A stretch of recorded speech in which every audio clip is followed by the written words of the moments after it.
Спорт каналдын берүүлөрүн Түз эфирде Арена программасы улантат. Саламатсыздарбы? Студияда мен Адинай Курманова. Бүгүн биз Кыргызстандагы хоккей боюнча улуттук кураманын ийгилиги туурасында кеп кылабыз. Кечээ гана 4-дивизиондун дүйнө чемпионаты жыйынтыкталып, анда Кыргызстандын курамасы жеңишке ээ болду. Эми жобого ылайык эмки жылдан тартып Кыргызстандын улуттук курамасы 3-дивизиондо оюн алып барат. Бүгүн студиябызга конокко буга утурлай Улуттук хоккей федерациясынын президенти Анвар Умурканов жана Эл аралык хоккей федерациясынын вице-президенти Айваз Оморкановду студиябызга конокко чакырганбыз. Жалпы спорт сүйүүчүлөрүн экранга жакыныраак келүүгө чакырабыз.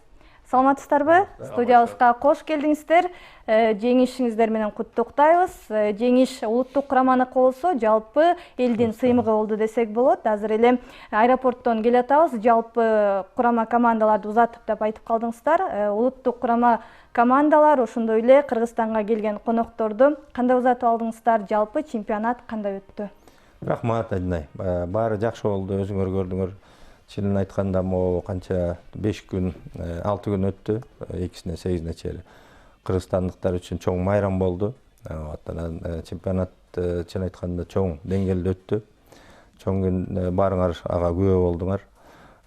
Эми чемпионатка катышкан Эл аралык федерациянын президенти Люк Тардив келди. Анын биринчи вице-президенти Питер Брижзе келди. Ошолор ачылышына келип катышып, баарыңар көрдүңөр, биздин президентибиз Садыр Нурожоевич Жапаров келип өзү ачып берди. Ошонун баарын көрүп, Люк Тардив менен Питер Брижзе чоң баада деңгээлде өткөн баа беришти.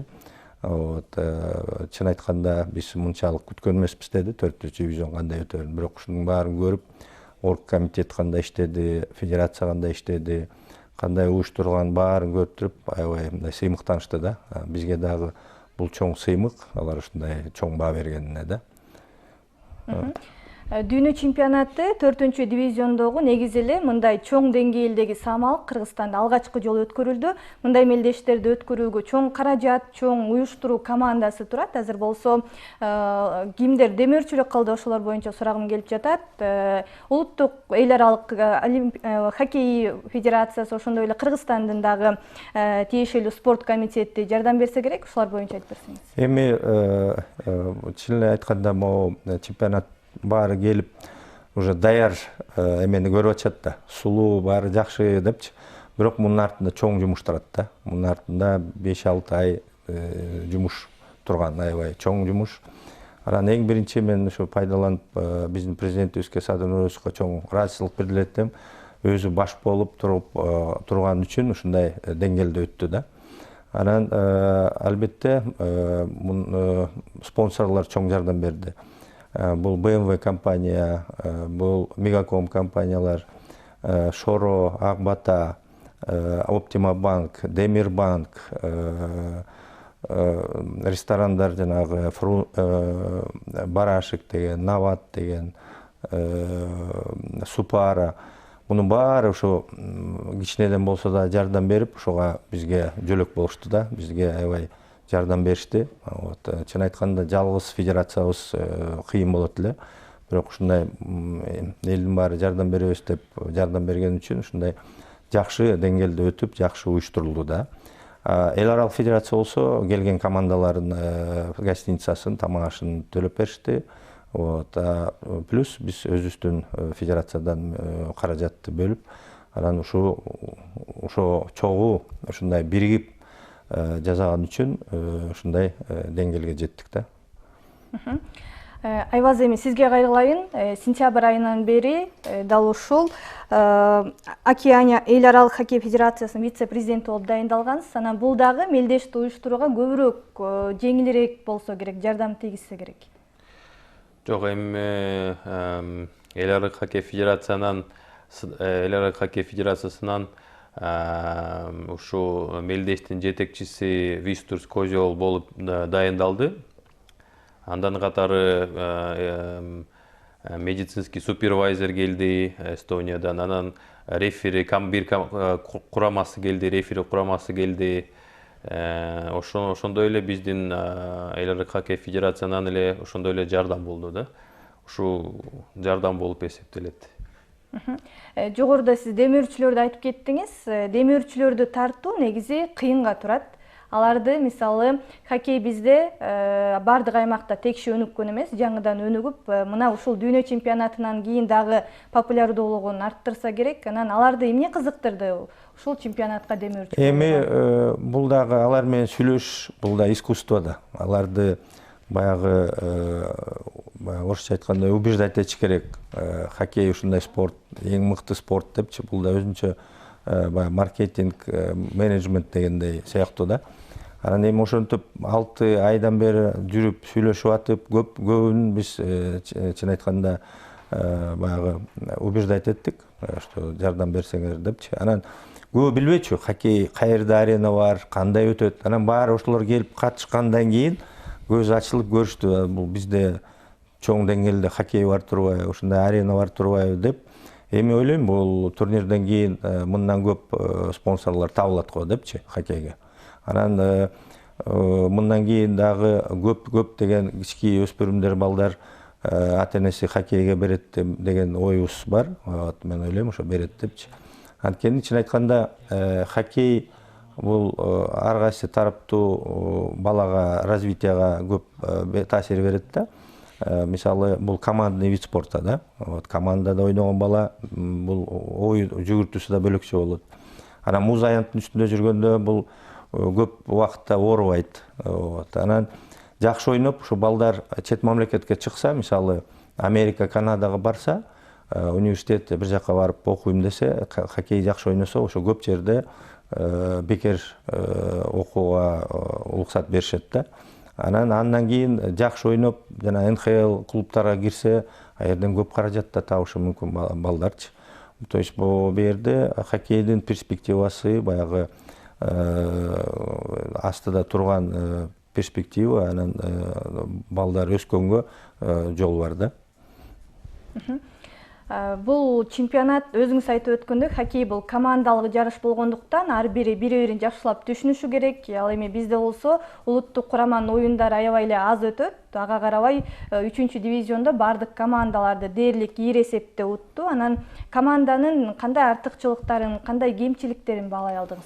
Эми чын айтканда биз уже бир 10 жылдан бери келатабыз ушугачы. Акырын биз ушу калп айтпасам бир 47 эл аралык турнирге катышып, ошонун 35-инби ушундай утуп турбуз да.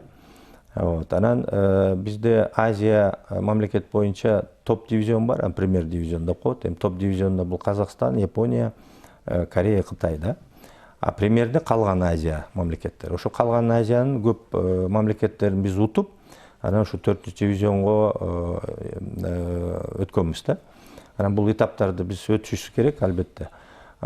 Бирок 4-дивизиондо көрдүңөр, биз баягы утканда жеңилирээк уттук да. Эми бирок бул этаптарды биз өтүшүбүз керек. 4-нчүнү уттук, эми 3-дивизион турат. 3-дивизиондо деле көп мамлекеттер менен ойногонбуз, а жерде да утканбыз да.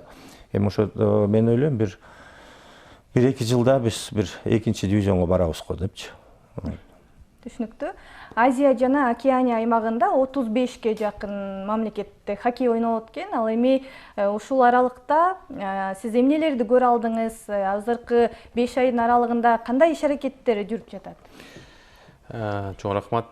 Биринчиден 27 федерация бар Азия менен Океанияда. Азыр уже мен вице-президент болгону почти жарым жыл болду. Азыр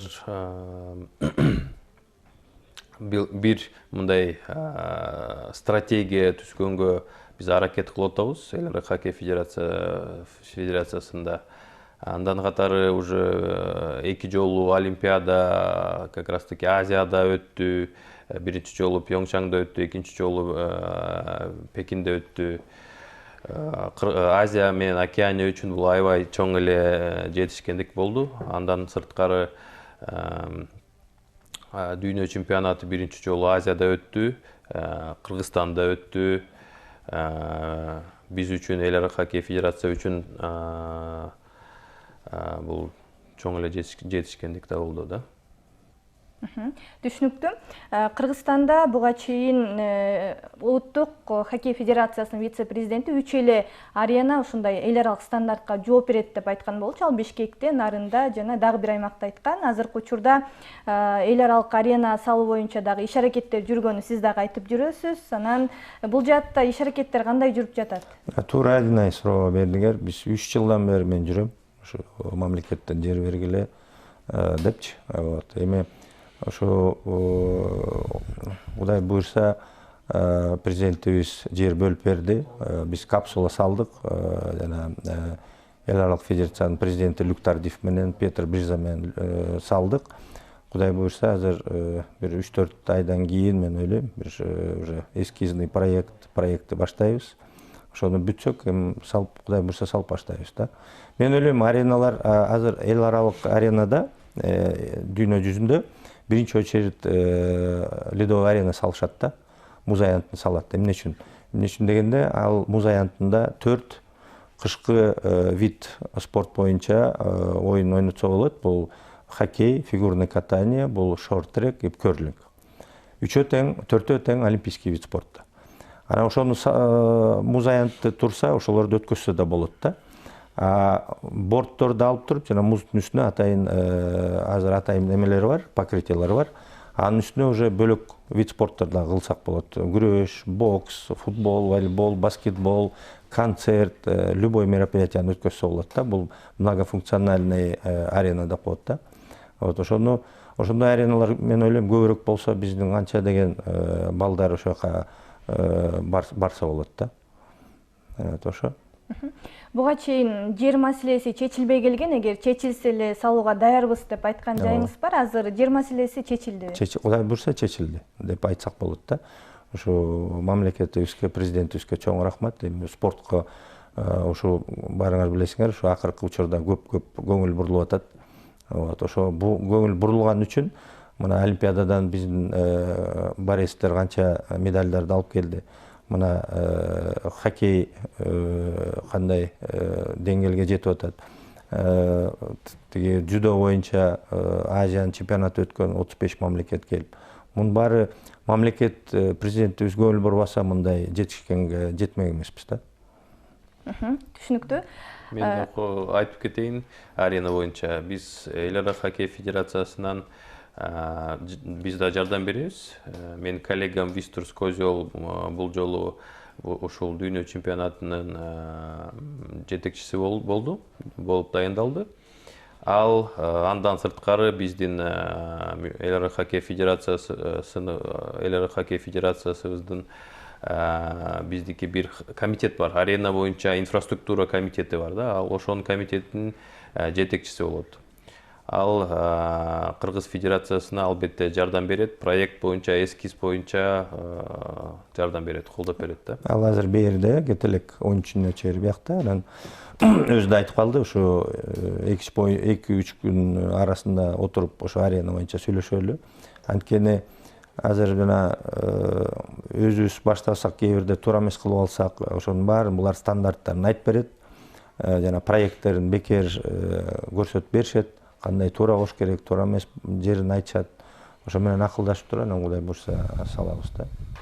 Эң сонун тажрыйбалуу адамдар менен кеңешүү, алардын жардамы менен салуу алда канча ийгиликтүүрөөк болот болуш керек.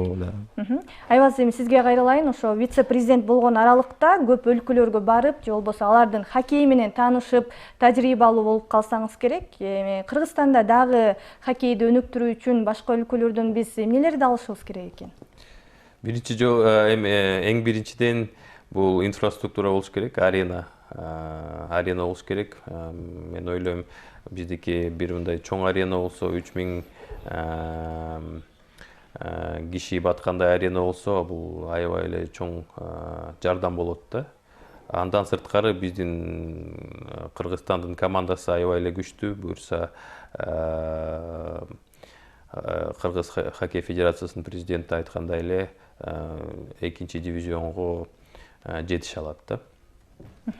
Улантабыз, жогоруда дагы материалда көргөндөй, Кыргызстандын хоккейчилери жалпы Кыргызстанга өзгөчө эмоцияларды тартуулады десек болот. Ошондой эле Бишкек аренасы, Бишкек муз аянтчасы жалпы күйөрмандарга дагы толгонун көрдүк. Азыр эми оюнчуларга кайрылгым келип турат. Айтып өткөндөй, Локомотив клубунан келген оюнчулар болду. Ошондой эле Финляндиянын хоккей клубунда ойногон дагы оюнчубуз келиптир. Жалпы курама командада дагы кайсы клубтардан келишти? Эми ар кайсы клубтардан келишти. Бул Дордой бизде Кыргызстан чемпионатынын эмеси чемпиону бул Дордой командасы да. Дордой командасынан ойношту. Биздин молодежный сборныйдан балдар катышты. Вот Финляндияда Ислам Абдраев деген биздин балабыз бар. Ал ошол келди. Бир 2-3 балабыз да келбей калды. Майами, Америкада дагы Эрназар Исманов деген жигитибиз бар. Ал окуусуна байланыштуу келе албай калды. Азыркы убакта биздин командабыз чын айтканда жакшы команда, жакшы мындай деңгээлде көрсөткөнгө кудурети бар, күчтөрү бар дегендей. Вот ошон үчүн ошо жеткишкендикке жеттик да азыркы чемпионатта. Вот мен айтып атпайм, азыр Кудай буйрса 3-дивизионго барсак, аерде да көп мамлекеттер менен ойногонбуз, аларда да утканбыз. Мен азыр ойлоп атам, бир 2-дивизионго Кудай буйрса барабыз депчи. Кыргызстан чемпионатына келсек, өлкө чемпионатын өнүктүрүүгө кандай аракеттер көрүлөт?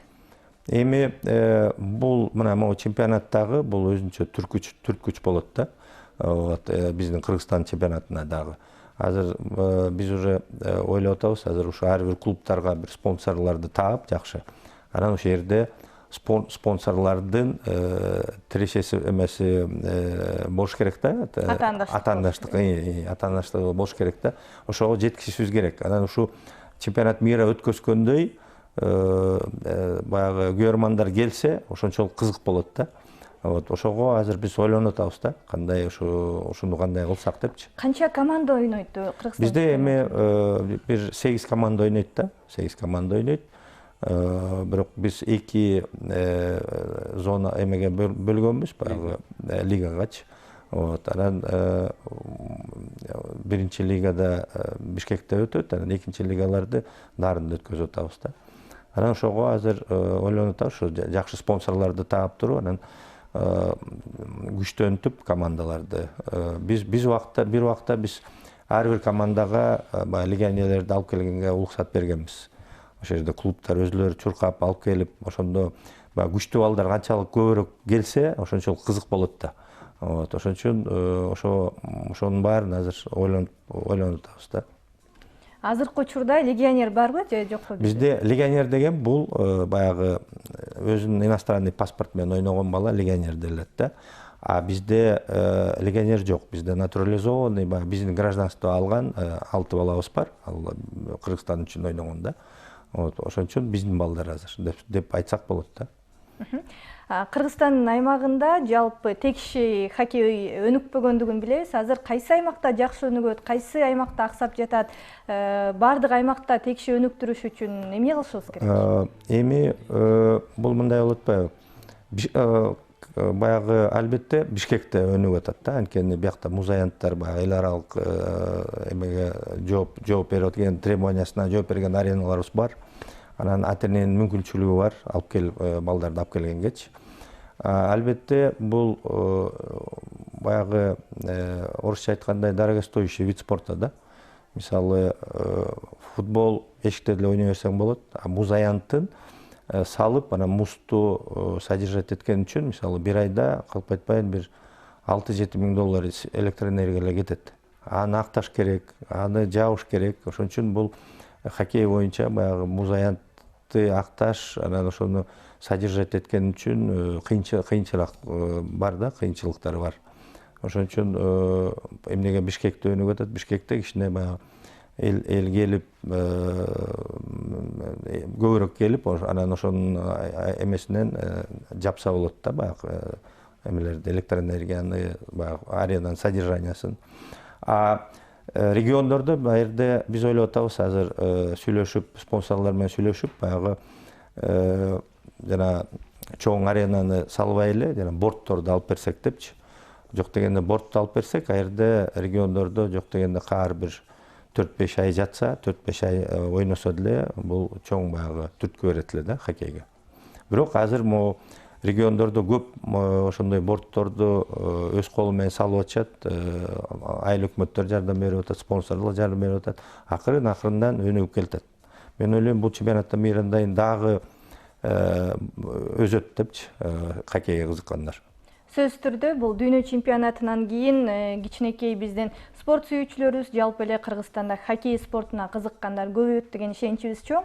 Азыр эми оюнчулар, чет өлкөлүк клубтарда ойногон оюнчулар туурасында сурагым келип жатат. Кыргызстандык спортчулар канчалык чет өлкөлүк клубтарда, башка чемпионаттарда ойносо дагы көбүрөөк тажрыйба алса керек. Анткени бизге караганда командалар дагы көп, оюндар көп болуп турат. Анан бул жаатта биздин эл аралык хоккей федерациясы тарабынан кандай аракеттер же болбосо сунуштар болот? Биздин атыбыздан сунуштар мындай айткандай көп сунуштар эле жок. Обычно биздики игроктор өзүлөр клубтарды табышат. Мындай чоң мелдештер болгондо, дүйнө чемпионаттар болгондо, биздин хоккей дүйнөдө скаут деп айтышат да. Ошо специальный бир адам болот. Скауттар ошо игрокторду карайт, кайсы игрок кандай ойнойт. Бул игрокту биз өзүбүздүн курама же өзүбүздүн клубубузга тартса болот деп. Ушундай процедура болот да эл хоккей федерациябызда. Биз игрокторго жардам бербейбиз. Бул скауттар, клубтар өзүлөрү издейт. Биз обычно только федерацияларга эле жардам беребиз да. Ал эми федерация ушундай кароодон өткөрүүгө жиберип ушундай иш-чаралар болобу? Эми бул балдарды айбаз айткандай кээ клубтар же телевидениеден көрүп туруп, жаккан балдарды өзүлөрү келип сүйлөшүп эметишет, мисалы алып кетет да. Мисалы биздин вратарыбыз жана Саша Александр Тихонов деген ал Петров эмеде турецкий клубта ойнойт, вратарь катары. Анан жана 5 биздин натурализованный балдарыбыз Новосибирский клубтарда ойнойт. Жаш балдар, көп жаш балдар бар, мисалы 10-12 жаштагы балдар. Көбү Россияда барып ойношот да. Ал мен ойлойм, ошо көбүрөөк чыккан сайын бул балдар эл аралык арена ошончо тажрыйба алып келишет да. Тажрыйба алып келип, биякта биздин балдарга менен ошо менен келип бөлүшүп, биздин балдар ошолорду көрүп, анан өзөт да. Калыстар боюнча айтып берсеңиз, бул чемпионатта кайсы өлкөнүн калыстары келип тейледи? Анан буга чейин маалымат жыйында кыргызстандык бир калысты даярдап жатабыз, ал дагы чыгат деп айтылган болчу. Чыкты, айбас айтып аткан. Суди. Биздин мен эл хоккей федерация атынан ошо Кыргызстанда өткөн дүйнө чемпионатында Кыргыз биринчи жолу, алгачкы жолу, сиз айткандай алгачкы жолу биздин кыргыз лайнсмен, кыргыз рефери ошо дүйнө чемпионатты орусча айткандай был лайнсменом этого турнира, да. Биздики хоккей дүйнөдө специальный аттары бар. Лайнсмен, рефери, главный рефери болот, рефери деген, анан лайнсмен болот. Ушул жолу алгачкы жолу Кыргызстандан келген балабыз Абдыкалыков Ынтымак алгачкы жолу лайнсмен болуп дайындалды да. Бул тарыхта биринчи биздин судьябыз деп жазылып калат. Бул да жечкендик. Бул судьялардын бир жакшы жери, булар өзлөрү ошого берилип, окуп, дагы мен ошо судья болом депсе, чоң дивизиондордо барып судья болсо, каражат да табышат да. Ар бир ойын төлөп беришет. Эл аралык федерация буларга акча төлөп берет да. Андан мен да кошуп кетейин. Эл хоккей федерация анан мен вице-президент Азия Океания боюнча биз буюрса ушу 5 жылдын ичинде көп семинар өткөзөбүз Азия менен Океания региондо. Судейский семинар болот, тренерский семинар да болот да. Мен ойлойм, Кыргызстандан көп эле мыкты балдар бар. Ошол семинарга катышканга аракет кылса, Кыргызстанда да көп эле рефери, анан көп эле биздин кыргыз тренерлер болот да. Ооба. Спортчуларда эле калыстардын дагы өзгөчө дүйнөдө орду чоң десек болот. Эгерде мисалы Кыргызстандан бокс боюнча Мукаш Ырсалиев дүйнөлүк чемпионаттарды тейлеп жүрөт, футзал боюнча Нурдин Букоев тейлеп жүрөт. Ошондой эле Нурдин Букоевдун дагы рекорд койгондугун дагы билебиз. Эмнеге болбосун, хоккейде дагы ушундай калыстар алдыда чыгат деген үмүттөбүз. Ал эми улуттук кураманын машыктыруучусу тууралуу сурайын.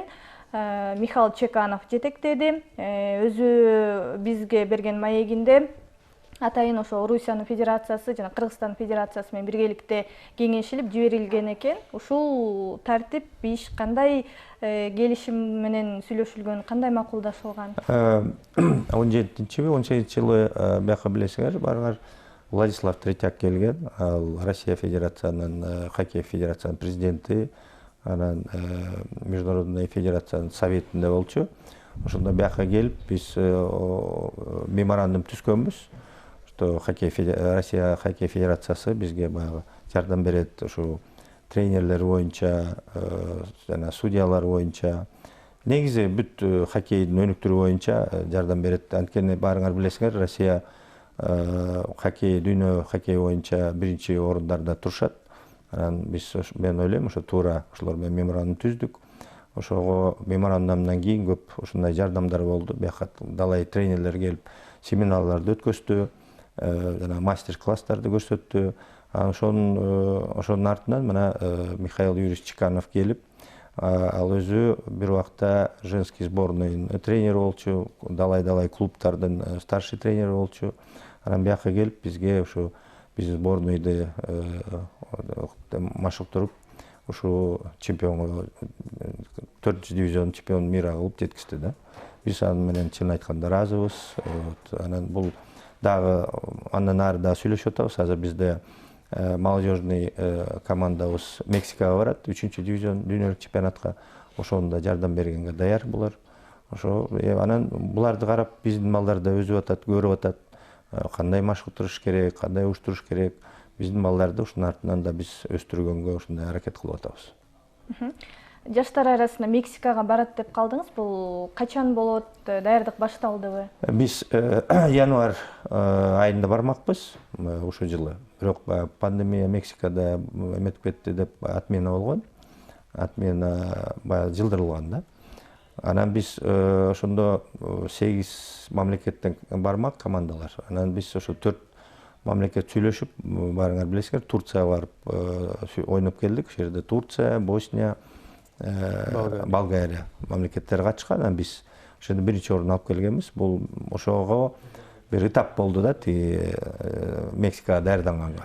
Мексикага ошол эле командалар барат, дагы Израиль, Мексика, ЮАР и ЮАР, дагы ким эле? Дагы бир команда бар. Дагы бир команда кошулат. Ошондо мен ойлойм, булар менен ойногондон кийин бизде үмүт пайда болду. Биз ошо призовой местага күрөшсөк болот экен депчи. Бул азыр июнь айына деп атышат.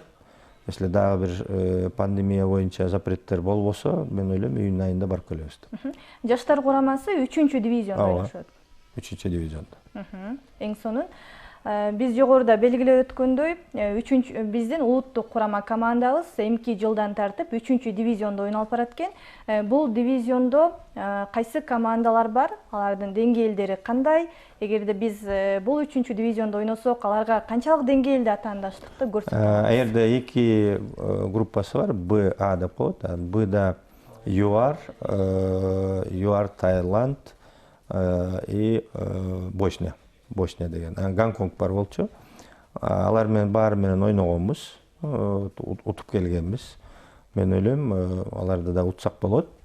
А группада 5 команда бар. Аерде Объединенные Арабские Эмираты бар, Люксембург бар, Турция бар, Түркменистан бар. Тайвань. И Тайвань. Тайвань бар. Тайвань менен ойной элек болчубуз, Тайвань менен. Северный Корея менен да ойногон эмеспиз. Вот калган командалар менен ойноп утканбыз да. Вот мен ойлойм ошо мындай кызык группа болуп атат да, 3-чү дивизиондун А группасы. Ошого Кудай буйрса жетсек, мен ойлойм жакшы оюндар болот деп.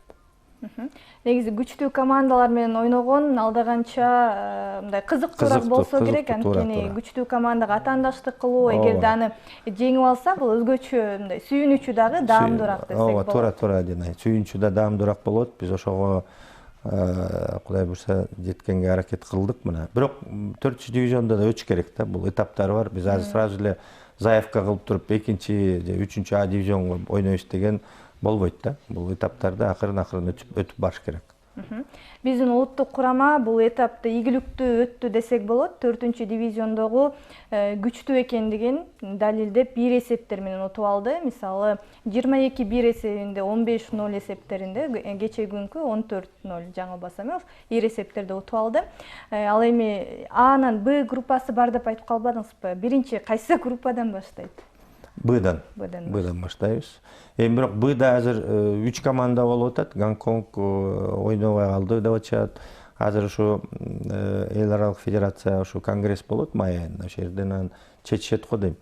Же Б калабы, же бириктиреби, же тең кайра бөлүштүрөбү, ошону күтөбүз. Анан кандай формирование группалар болгондон кийин биз заявка беребиз да. Айбаз, сизге кайрылайын. Бул жылы Азия жана Океания аймагында кандай мелдештерди күтсөк болот? Алдыда пландарын айтып берсеңиз. Рахмат, Адинай. Бул жылы Азия менен Океания региондо биз Кубок вызова Азии деген бар.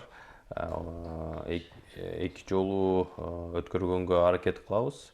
Биринчиси бул женский Кубок вызова Азии болот, экинчиси бул жаштар ойногон Кубок вызова Азии болот да.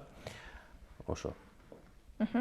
Улуттук курама чемпионатты аякташты. Эми бул жылы кандай мелдештер күтөт же болбосо эмки жылы өтө мелдештер? Азыр мен айтып кетпедим, май айында конгресс болот Финляндияда. Ошол жерде биз заявкаларды беребиз. Мисалы азыр 3-чү дивизионго заявка беребиз.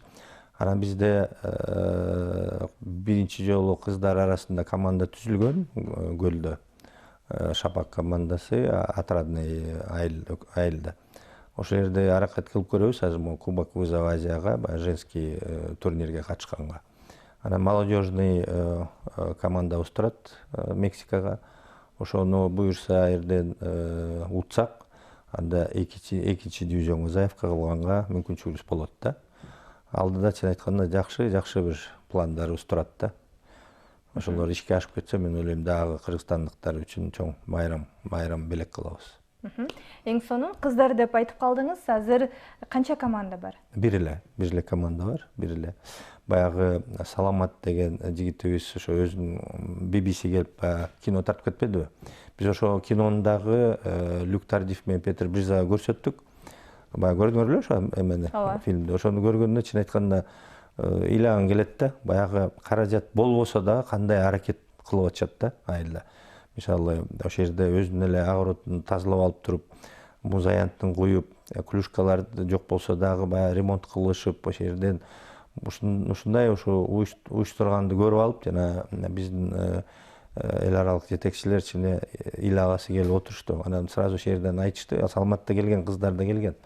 Ошол жерде көрүп айтты, ушул фильмди эл аралык азыр конгресс болот Финляндияда, бүт дүйнө жүзүндө федерациялар келет. Ошол жерде көрсөтөлү деди. Кудай буйрса азыр ошону сүйлөшүп атабыз. Ошол жерде алар өзүлөрү айтып калды, ушу фильмди көрсөтпөсөк болбойт дейт. Анткени эле көрсөтөлү. Азыр көп мамлекеттер, акчага бай мамлекеттер уже буну унутуп калган дейт. Эмнеден башталган хоккей депчи. Ушуну көрсөтүп, баягы айталы деп атабыз, ушу каражат болбосо да кандай мотивациясы бар кишилер бар, ушу хоккейди өнүктүрөм деген депчи. Ошону ошо өзүлөрү айтып калды, ушу көп мамлекетке бул түрткү да болот, хоккейди өнүктүргөнгө депчи. Анан ошолорду сүйлөшүү жүргүзүп атабыз. Люк Тардиф өзү айтып, кыздарга ушу баягы хоккейный майкаларды мен жөнөтүп берем деди. Ушу көрдүңөр, ушу бир 20-15 мүнөттүк фильм кандай түрткү берет да. Ушуну азыр ойлойм, ушуну көрүп эл аралык федерациядан көрсөтсөк, ошол жерде бай мамлекеттер эле бар да. Ошону көрүп мен ойлойм, алар деле балким жардам бергиси келип чыгат да. Ошону дагы фильмде да ошол жака даярдап атабыз. Эң сонун бизге бөлүнгөн убакыт соңуна чыгып калыптыр. Сиздерге эркин микрофон узаталы, кыскача күйөрмандарга кайрылып өтүңүздөр. Эми күйөрмандарга баарына кайрылайт элем, тынччылык, ден соолук каалайм. Баарыңарга ошо балдарды хоккейге бергиле деп айтат элем. Эң сонун. Сиз дагы? Мен да айтып кетейинби? Чоң рахмат, Адинай. Биринчиден, Кыргызстанда көп ушундай дүйнө чемпионат мелдештер өтсүн. Кыргызстанда көп хоккей игроктор болсун, көп тренер, судьялар болсун. Кыргызстан мындай эл аралык деңгээлге чыгып, хоккей, ушундай хоккей, күчтүү хоккей өлкөлөр менен, Канада менен, Россия менен ойносо, бул аябай эле Кыргызстан үчүн чоң жетишкендик болот да. Ошого жете эле, Кудай буйрса. Буйрса, биз дагы тилектешпиз. Алдыда улуттук хоккей боюнча курамасы дагы көптөгөн ийгиликтерди жаратат деген ишеничибиз чоң. Сиздердин дагы ишиңиздерге ийгиликтерди каалайбыз. Хоккей спортун өнүктүрүп жүрө бериңиздер. Сиздерге дагы бир жолу чоң рахмат.